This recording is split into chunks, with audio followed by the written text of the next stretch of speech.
PM చేయడమే మా రైతుల కర్తవ్యం సార్. దానికంటే ముందు ఒక పని చేద్దాం మనం, నువ్వు సరే అంటే ఆ పని చేద్దాం. అదే ఆర్ట్స్ కాలేజ్ ఓకే మళ్ళా సార్. 5 లక్షల మందితో మీటింగ్ పెడదాం ఆ రాహుల్ గాంధీని పిలిచి. పెడదాం సార్, తప్పకుండా పెడదాం సార్. మళ్ళీ మీరు అందరు రైతులు వస్తారా? చాలా మంది వస్తాం సార్. మేము రైతులు ఇక్కడ వరంగల్ జిల్లాలో దాదాపుగా రైతు, వరంగల్ జిల్లా అంటేనే రైతు సార్. ఇక్కడ మరి చాలా మంది వస్తాం సార్. మీ తరఫున ఢిల్లీ పోయి మేము రాహుల్ గాంధీ గారిని పిలవచ్చా వరంగల్ కు రమ్మని? వస్తా సార్, నేను వస్తా సార్, కంపల్సరీ వస్తా సార్. అదే అదే, మరి మీ తరఫున అందరి తరఫున పోయి రాహుల్ గాంధీ గారిని వరంగల్ కు పిలిస్తే నెలాఖరికి మరి పెద్ద సభ పెడదాం. ఓకే సార్, కంపల్సరీ నేను వస్తా సార్. మేమందరం మా రైతులందరం తీసుకుని వస్తా సార్. ఓకే ఓకే ఎల్లయ్య, మంచిది, సంతోషం. వరంగల్ సభ పెట్టుకుందాం అయితే మరి. Okay sir, thank you sir. Okay, మంచిది, సంతోషం.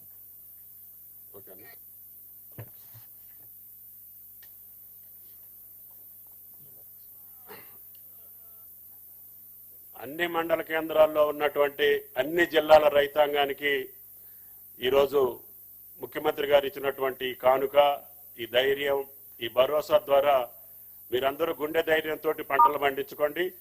తప్పకుండా ఇంకా చేయాల్సినటువంటి అనేక రకమైన కార్యక్రమాలు తప్పకుండా చేసే శక్తిని మీ ద్వారా ఈ ప్రభుత్వానికి కల్పించాలని, మీ ఆశీర్వాదం రేవంత్ రెడ్డి గారి ప్రభుత్వానికి మాట ఇచ్చినటువంటి రాహుల్ గాంధీ గారికి, సోనియా గాంధీ గారికి ఉండాలని చెప్పి రైతాంగం పక్షాన అఖిల భారత కాంగ్రెస్ నాయకులకు కూడా ధన్యవాదాలు తెలియజేస్తూ గౌరవ ముఖ్యమంత్రి గారిని రైతులను ఉద్దేశించి ప్రసంగించవలసిందిగా కోరుతున్నా.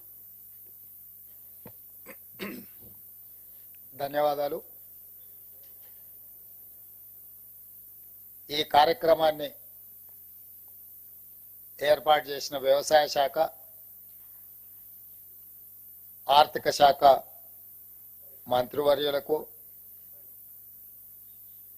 ఇందులో పాల్గొన్న శాసన మండలి చైర్మన్ గా పెద్దలు గుత్తా సుఖేందర్ రెడ్డి గారు,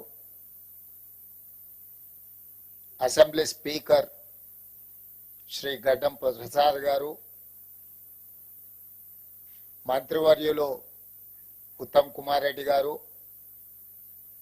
దుద్దిల్ల శ్రీధర్ బాబు గారు, రెవెన్యూ మంత్రి పొంగులేటి శ్రీనివాసరెడ్డి గారు,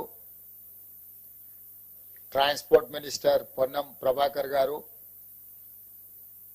ప్రభుత్వ ప్రత్యేక సలహాదారు, ఉమ్మడి రాష్ట్ర పిసిసి అధ్యక్షులుగా పనిచేసి ఆనాడు మన్మోహన్ సింగ్ గారు రైతు రుణమాఫీ చేసినప్పుడు క్రియాశీలక పాత్ర పోషించిన కె కేశవరావు గారు, చీఫ్ సెక్రటరీ గారు, ఫైనాన్స్ స్పెషల్ చీఫ్ సెక్రటరీ గారు, వ్యవసాయ శాఖ అధికారులు,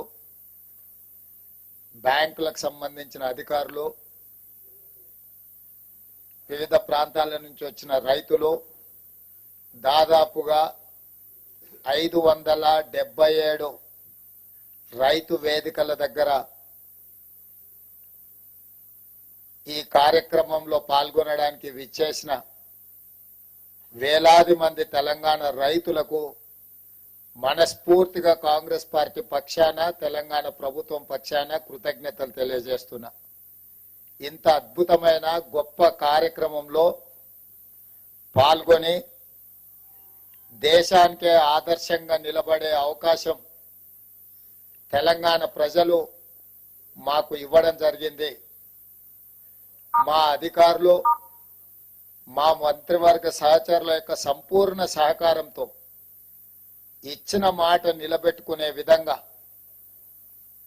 కాంగ్రెస్ పార్టీ మాట ఇస్తే అది శిలాశాసనం అని మరొక్కసారి రుజువైంది. ఆనాడు 2004 సంవత్సరంలో శ్రీమతి సోనియా గాంధీ గారు ఉమ్మడి రాష్ట్రంలో ఉన్న కరీంనగర్ జిల్లా కేంద్రంలో ఎన్నికల ప్రచారంలో భాగంగా 4 కోట్ల తెలంగాణ ప్రజలకు వారు మాట ఇచ్చిండ్రు. ఈ ప్రాంత ప్రజల యొక్క 60 సంవత్సరాల ఆకాంక్ష నాకు తెలుసు, తప్పకుండా అది నెరవేరుతుంది అని. ఆ మాట ఇచ్చిన శ్రీమతి సోనియా గాంధీ గారు ఎలా అయినా మాట నిలబెట్టుకోవాలని ఎన్ని ప్రయత్నాలు చేసినా, ఎన్ని అవంతరాలు వచ్చినా, ఎంతమంది అడ్డంకులు సృష్టించినా ఒక దశలో పార్టీకి తీరని నష్టం జరుగుతుంది.